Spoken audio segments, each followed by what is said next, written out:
Hello everyone, welcome to Dekas Tutorial.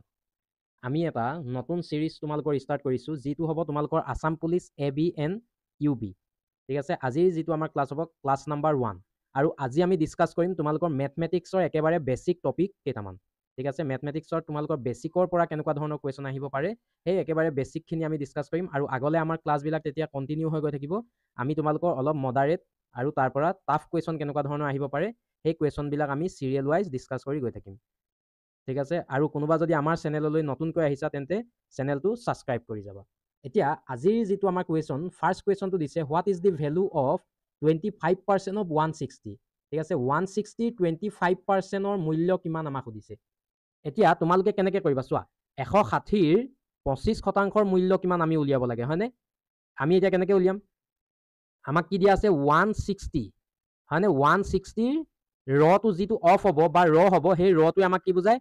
Multiplication sign বুজায়। ঠিক আছে, মাল্টিপ্লিকেশ্যন বুজাব মানে পূৰণ বুজাব। 160 ইনটু 25 আৰু যিহেতু তোমালোকৰ বস্তুটো কিহত দিয়া আছে? পাৰ্চেণ্টেজত দিয়া আছে। পাৰ্চেণ্টেজত যদি এতিয়া ধৰা তোমালোকৰ বোলে A পাৰ্চেণ্টেজ আছে, এই A পাৰ্চেণ্টেজটো তোমালোকে কেনেকৈ লিখিব পাৰিবা? A/100 হিচাপে লিখিব পাৰা, হয়নে? ঠিক তেনেদৰে তোমালোকে এই 25%টো কেনেকৈ লিখিবা? 25%টো লিখিবা তোমালোকে 25 ডিভাইডেড বাই 100, হয়নে? এতিয়া 25 যদি তোমালোকৰ 100ক কেনচেল আউট কৰা কেইবাৰ যাব? 4বাৰ যাব। আৰু 4ৰে যদি তোমালোকে 160 কেনচেল আউট কৰা 16 কেইবাৰ গ'ল? 4বাৰ গ'ল, 0টো থাকি গ'ল 40। গতিকে যিটো তোমালোকৰ কাৰেক্ট আনচাৰ হ'ব কিমান হ'ব? 40 মানে 40। 160ৰ যদি তোমালোকে 25% মূল্য উলিয়াবলগীয়া হয় তেতিয়াহ'লে কিমান হ'ব? 40 হ'ব। যিটো তোমালোকৰ অপশ্যন নম্বৰ কিহত আছে? এত আছে। এ অপশ্যন তোমালোকৰ চিত আছে। চি অপশ্যন তোমালোকৰ কাৰণে কাৰেক্ট আনচাৰ, হয়নে? নেক্সট কুৱেশ্যনটো তোমালোকক কি দিছে চোৱা। নেক্সট কুৱেশ্যনটো দিছে if a box contain 48 apples share among the 6 person। ঠিক আছে, আমাৰ হাতত এটা বক্স আছে আৰু এই বক্সটোত তোমালোকৰ কিমানটা আপেল আছে? 48টা আপেল আছে। আৰু এই যিটো 48টা আপেল হয় সেই 48টা আপেল আমি কিমান পাৰ্চেণ্টক ভগাই দিছোঁ? কিমান মানুহক ভগাই দিছোঁ? আমি ভগাই দিছোঁ তোমালোকৰ 6জন মানুহক, হয়নে? 6%ক আমি আপেলখিনি ভগাই দিছোঁ। গতিকে এজন মানুহে কিমান, তেন্তে প্ৰত্যেকে কিমানকৈ আপেল পাব? আমাৰ হাতত টোটেল কিমানটা আপেল আছে? আমাৰ হাতত টোটেল 48টা আপেল আছে, হয়নে?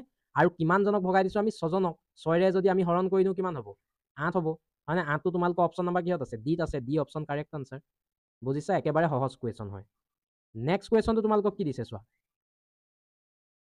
কুৱেশ্যনটো তোমালোকক দিছে the simple interest on 2000 at 5% for 2 year। ঠিক আছে, 2000 টকাৰ সৰল সুদ 5% 2বছৰৰ বাবে কিমান? এতিয়া তোমালোকে এই কুৱেশ্যনটো ছল্ভ কৰিবলৈ হ'লে ফাৰ্ষ্টতে তোমালোকে জানিব লাগিব সৰল সুদ তোমালোকে কেনেকৈ উলিয়ায়, মানে বা চিম্পল ইণ্টাৰেষ্ট তোমালোকৰ কেনেদৰে উলিয়ায়। এতিয়া চিম্পল ইণ্টাৰেষ্ট উলিওৱা এটা ফৰ্মুলা আছে। ফৰ্মুলাটো কি হয়? SI is equal to PRT। SI is equal to PRT divided by 100। SI is equal to PRT divided by 100। য'ত তোমালোকৰ SI-টোৱে কি কয়? চিম্পল ইণ্টাৰেষ্টৰ কথা কয়, মানে সৰল সুতৰ কথা কয়।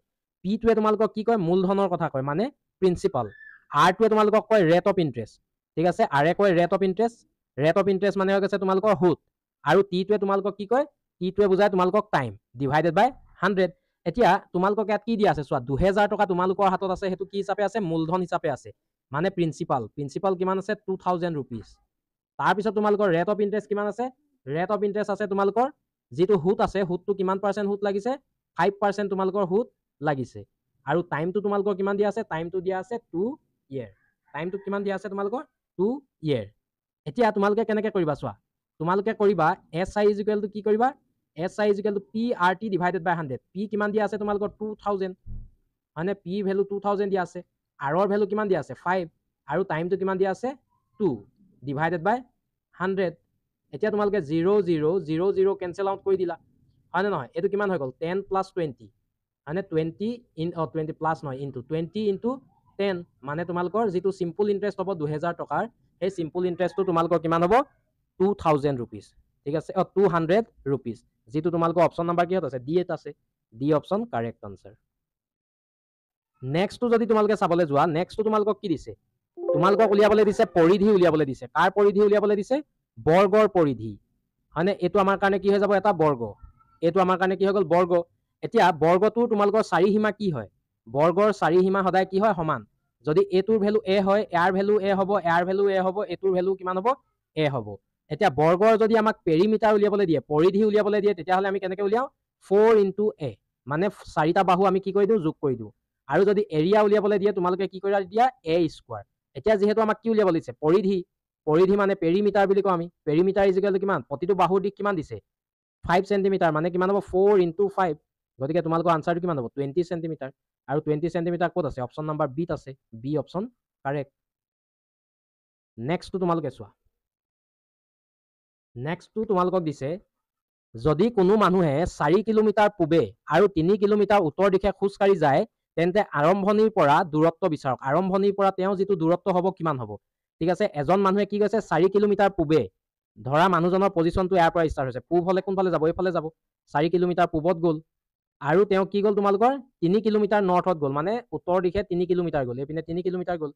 এতিয়া ফাইনেল পজিশ্যনটো কোনটো, এইটো আমাক উলিয়াবলৈ দিছে অৰিজিনেল পজিশ্যন আৰু ফাইনেল পজিশ্যনৰ মাজৰ দূৰত্ব।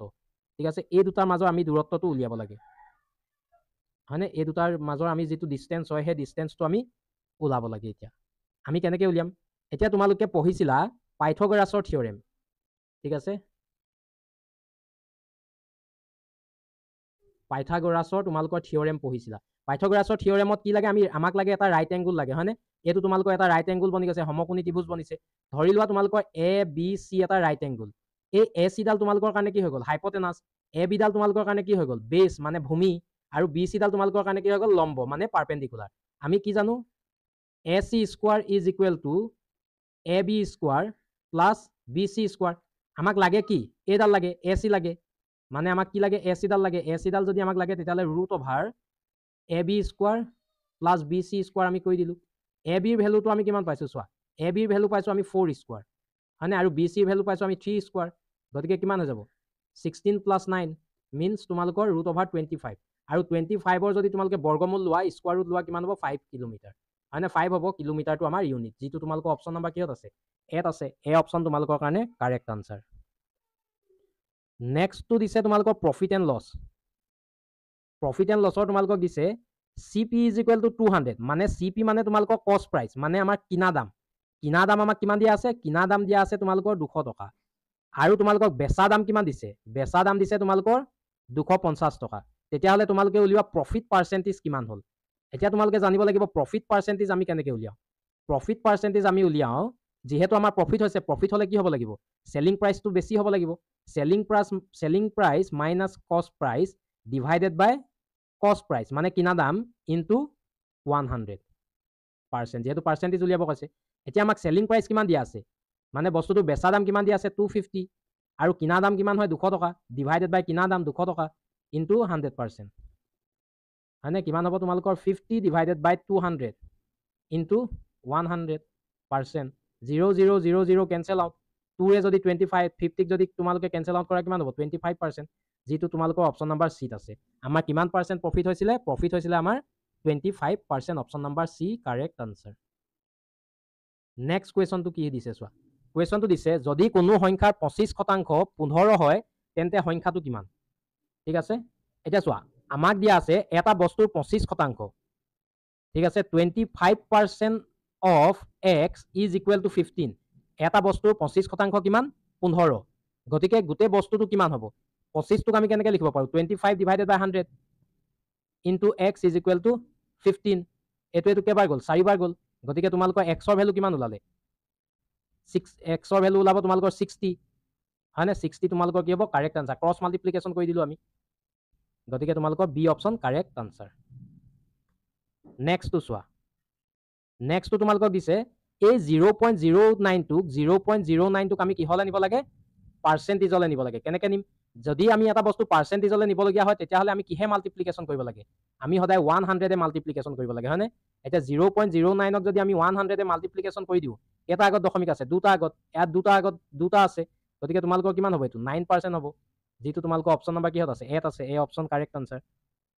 নেক্সটটো কি দিছে চোৱা, নেক্সটটো দিছে এখন ৰেল 1 ঘণ্টাত 60 কিলোমিটাৰ যাত্ৰা কৰে তেন্তে গতি কিমান হয়। এতিয়া আমি জানো speed is equal to distance divided by time. ইয়াত আমাক ডিষ্টেঞ্চ কিমান দিছে, ডিষ্টেঞ্চ 60 দিছে, আৰু টাইম কিমান দিছে 1 দিছে, গতিকে তোমালোকৰ কাৰেক্ট আনচাৰ কিমান হ'ব 60 km/h, হয়নে। Speed is equal to distance divided by time, এই ফৰ্মুলাটো মনত থবা, পাছলৈও যেতিয়া তোমালোকে অলপ এডভান্স লেভেলৰ কৰিবা তেতিয়াও তোমালোকৰ এই ফৰ্মুলাটো প্ৰয়োজন হ'ব। C correct.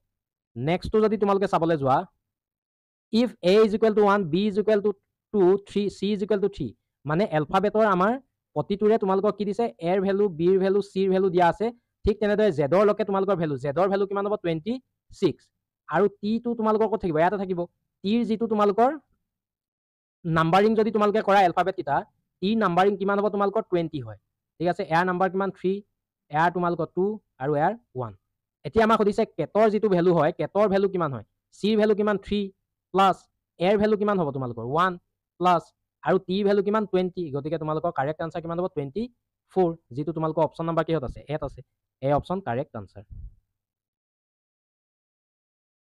সো আজিলে তোমালোকৰ ইমানখিনিয়ে আছিলে আজিৰ যেটো আমাৰ ফাৰ্স্ট পাৰ্টত এই যেটো ভিডিও হয় এই ভিডিওটোৰ পিডিএফ টো আমাৰ তোমালোকে টেলিগ্ৰাম চেনেলত পাবা আৰু টেলিগ্ৰাম চেনেলৰ লিংকটো তোমালোকৰ ডেসক্ৰিপচনত দিয়া থাকিব যদি ভিডিওটো চাই ভাল পালা তেন্তে লাইক কমেন্ট শেয়াৰ কৰি দিবা আৰু আমাৰ চেনেললৈ যদি নতুনকৈ আহিছা তেন্তে চেনেলটো সাবস্ক্ৰাইব কৰি দিবা thank you everyone for watching this video thank U